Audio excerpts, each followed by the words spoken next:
کل میں نے ہمارے ایک مخلص ہیں، وہ اپنا نیا مکان بنا رہے ہیں، 3 مکان بنا رہے ہیں ان کی فیملی. میں نے انہیں ایک عمل بتایا، آج آپ کو بتا دو، طرفت عین پہ یاد آئی بات.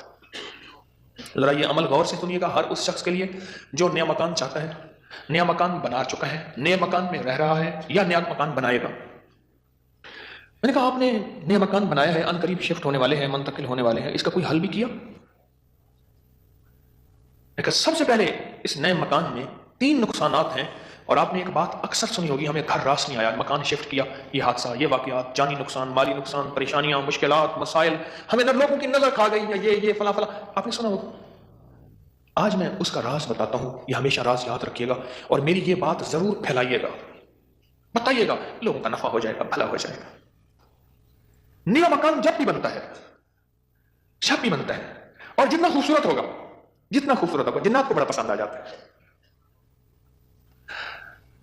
اب میں ایک صاحب نے مجھے ایک بات بتائی، وہ بات میں انہی کی زبان میں سناؤں گا، آپ وہ بات کی چاشنی بھی لے لیں، پھر میں بات مختصر کر کے بتاؤں گا.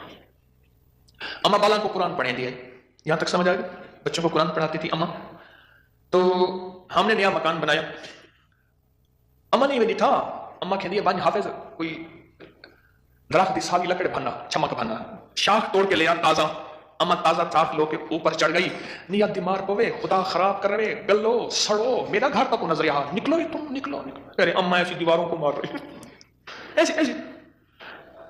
ہم نے کہا یہ پتا تھا اما کے پاس جنات بھی پڑھتے ہیں، آتے بھی ہیں، اما جنات کا دم بھی کرتی ہے، ہدیے کھانے وغیرہ بہت آتے تھے ان کے گھر. میں نے بھی اما کو دیکھا ہوا تھا، وہ میری نانی اما کی بہن بنی ہوئی تھی، ایک دوسرے کو ہدیہ دینے لینے کرنے. نانی اما کی طرف سے ہدیہ تھوڑے جاتے تھے، ادھر سے زیادہ جاتے تھے، کیونکہ نانی اما کی جیب سے جاتے تھے، ادھر سے ہدیہ آتے تھے، تو اتنے ہوتے تھے کہ وہ تقسیم ہوتے تھے. تو کہ نانی اما، میری اما نے نا مار مور کے ہانپتی کانپتی اما آ گئی، کہہ رہے بس نکل گئی. اما کیا ہے؟ کہہ رہے نیا مکان بنایا، ان کو اچھا لگا، گزرے جا رہے تھے، اوپر جو سیڑھیوں کی بمٹی تھی وہاں جا کے انہوں نے اپنا ٹھکانہ لگا دیا، مٹی لینے پہ اپنا سامان لگا رہے تھے، تو مجھے نظر آ گئے، نکال کے آئی ہوں. اچھا یہ ایک نہیں کئی واقعات ہیں. آپ کے گھر میں بہترین گھر بنا، اور آپ کے گھر میں گندی کیچڑ کے 5-10 کتے، جو گرمیوں میں نا آپ نے دیکھا ہوگا نالیوں میں کتے بیٹھے ہوتے ہیں، بڑی ساری زبان نکال کے ہانپ رہے ہوتے ہیں، گندی نالی میں پانی گزر رہا ہوتا ہے تو ان کا جسم کچھ ٹھنڈا ہوتا ہے، وہ گندی نالی والا کتا جب اٹھ کے نا اپنے بدن کو چھاڑتا ہے تاکہ کیچڑ وغیرہ، آپ کے گھر میں کتوں کا ریوڑ گھسائے گندے، تو گھر میں کیچڑ ہوگی یا قطر کی بارش ہوگی، بدبو، غلاظت، نجاست، خباثت، یہی کچھ ہوگا. کیا ہوگا؟ جس گھر میں شیاطین آ جائیں اور شیاطین کا پورا قافلہ آ جائے اور فیملی آ جائے، جو کہ ہر بیت الخلاء میں ہوتی ہے، خبث اور خبائث، مذکر اور مؤنث، مائی اور جوان، ہر بیت الخلاء میں ہوتے ہیں. جو جتنا بیت الخلاء کو ٹائلیں لگا دے، لگژری بنا دے، میرے کملی والے نے فرمایا ہر بیت الخلاء میں فیملی رہتی ہے. بھائی میاں بیوی ہوگی تو بچے ہوں گے نا، تو میں فیملی ایسے تو نہیں کہہ رہا، خبث اور. تو سب سے پہلے تو جنات، شیاطین. دوسرا جو ہوتا ہے، جو روگ لگتا ہے، وہ خود مزدوروں اور لیبر کا روگ لگتا ہے. اور سے سنیے گا، کتابوں میں لکھا ہے اپنے دھوئیں سے اپنے پڑوسی کو تکلیف نہ دو.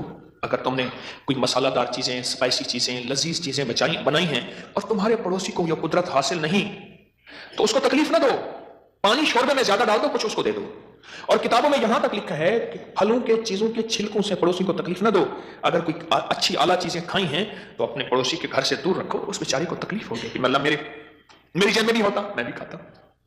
یہ جو غریب لیبر آتی ہے، لیبر تو غریب ہی ہوگی نا، مستری مزدور، ان کی نظر کھا جاتی ہے.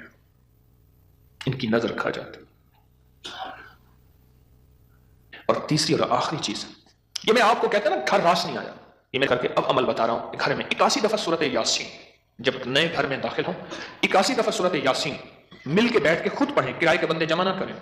81 دفعہ سورۃ یاسین، اول آخر 7 بار درود پاک، ہر دفعہ بسم اللہ الرحمن الرحیم مل کے پڑھیں. ایک دوسرا، ہر کونے میں 11 دفعہ آیت الکرسی مل کے پڑھ لیں. کوئی اس کونے میں گھر کا بندہ پڑھ لے، کوئی اس کونے میں، گھر کے چاروں کونے میں 11 دفعہ آیت الکرسی، اور ایک دفعہ گھر کے درمیان میں 11 دفعہ آیت الکرسی. دو، اور گھر کے چاروں کونوں میں 3 دفعہ اذان، 3 دفعہ اذان. یہ جو اذان ہم نماز کے لیے کہتے ہیں، پڑھتے ہیں. ایک ہے اذان پڑھنا، ایک ہے اذان دینا. اذان دینے کے لیے انگلیوں میں انگلیاں ٹھوسنی پڑتی ہیں، قبلہ رخ بھی ہے، مسجد ہے، ممبر ہے یا چبوترا ہے. نہیں، اذان پڑھنا وظیفے کی شکل میں ہے. تو 3 دفعہ اذان چاروں کونوں میں. اتنا ہو گیا یہ 3 عمل ہو گئے، میں نے 5 عمل بتانے ہیں۔ اور چوتھا یہ ہے کہ وہاں جا کے 1 دن 3 دن 7 دن یا 11 دن، 1 دن 3 دن 7 دن یا 11 دن اتنا پکائیں کہ لوگوں کو کھلائیں، اور خاص طور پہ ان لوگوں کو جن کو اتنا اچھا کوئی نہیں کھلاتا۔ کتنے عمل ہو گئے؟ 4۔ اور آخری عمل یہ ہے کہ گھر کو مہمان کی نیت سے بنانا ہے۔ شیخ الحدیث رحمۃ اللہ علیہ نے پوچھا، ماشاءاللہ بڑا اچھا گھر بنا ہے، کس نیت سے؟ حضرت بچے بڑے ہو گئے، گھر کی ضروریات بھی ہیں سارا۔ فرمایا تو بڑا چھوٹا بیپاری نکلا، تو دلی کا پنجابی سوداگران کا تاجر تھا، اس نے گھر بنایا، حضرت کو بلایا تو انہوں نے چھوٹا گھر بنایا۔ ارے تو یہ نیت کر لے کہ یہ میں گھر مہمانوں کی نیت سے بنا رہا، اور مہمان آئیں گے ان کو کھلاؤں گا پلاؤں گا، ان کو بٹھاؤں گا بس۔ اور پھر فرمایا دیکھو جیسے کوئی بندہ روشن دان رکھے، اور کیوں رکھا؟ روشنی کے لیے، ہوا کے لیے۔ ارے نہیں، اس نیت سے رکھ کے اذان کی آواز آئے گی، جب تک روشن دان رہے گا تیرے لیے ثواب نیکیاں لکھی رہیں گی۔ پھر اگلی بات جو فرمائی وہ بڑی باریک بات ہے، حساس بات ہے، وہ سن لینا۔ فرمایا بدترین پیسہ وہ ہے جو میٹیریل اور بلڈنگ میں خرچ ہو۔ جب تو مہمان کی نیت کر لے گا وہ تیرا پیسہ بہترین بن جائے گا۔ سمجھ گیا نقطہ باریک؟ اب وہ تیرا پیسہ بہترین بن جائے گا، اور تو نے اگر مہمان کی نیت نہ کی اور مہمان کی خدمت کا جذبہ نہ لیا، وہ تو بدترین پیسہ ہے، اللہ کے ہاں ناپسندیدہ ہے۔ جو میرے رب کے ہاں ناپسندیدہ، اس میں سکون آ سکتا ہے، چین آ سکتا ہے، راحت مل سکتی ہے، خیر مل سکتی ہے، برکت مل سکتی ہے۔ کیسے مل سکتی ہے؟ اس میں برکت مل ہی نہیں سکتی۔ مہمان کی نیت کر، مہمان کی نیت کر۔ یہ 5 چیزیں ہیں نئے مکان بنانے کے لیے، نفع مند ہے، اور 2 احتیاطیں، ایک اور ایک ریس کے حرام۔ 5 عمل 2 احتیاطیں، یہ نیا مکان بنانے کے لیے میں نے آپ کی خدمت میں عرض کی۔